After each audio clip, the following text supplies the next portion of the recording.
Guys, nakakatayo na ulit si Muning. Oh, pero pilay pa siya. Inom na ikaw. Yung isa ng pagkain. Oo, yan. Matuto kang uminom dyan. Huwag kang punta sa gripo. Kasi, ano ka sa gripo lagi. Guys, nakakatayo na siya guys. Oh. Nahulog yan guys si Muning from 3rd floor to ground floor. Tumalon siya dun sa railings. Naglalakad-lakad sa railings. Tumalon nang dumating si Job. Nagulat siya. Nakakatayo na siya. Gagaling na yan. Gagaling ka na, Ning? Ha? Pagaling ka. Para makapag-chicks ka na ulit sa labas. Huna ho, be? Napila yan guys eh. Nakatayo na kaya niya na oh. Hila-hila niya yan paa niya. Pero pag mag-poop siya, kayang-kaya niya din mag ano. Poop sa litter box.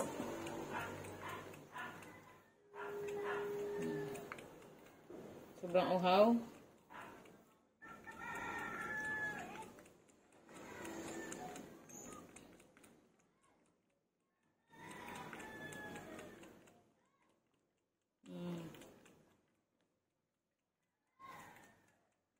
Kasi ang bigat niya, guys, nasa 4 kilos na yan, guys.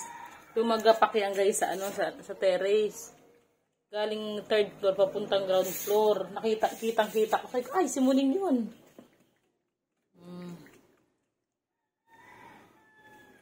Yan, nilalapit ko sa kanya yung pagkain kasi kung doon sa lalagay, kainan niya talagang sa gilid.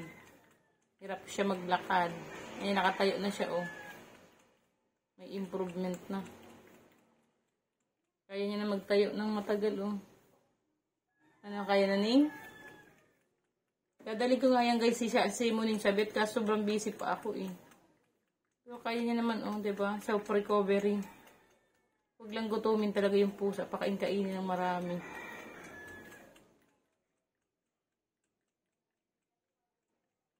Ano yung muscle niya, na nadaganan siguro ng talon niya.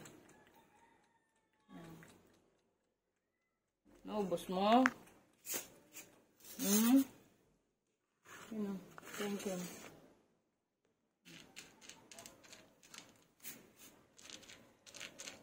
Ay, napagod na. Okay ka na. Ito pa.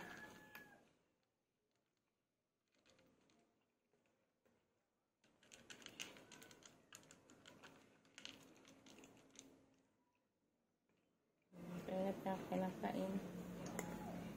Busin mo yan. Ha? Para gumaling ka na. Ano? Ito yung ano niya.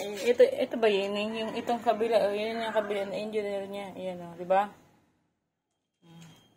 Hanap pa yung suning eh.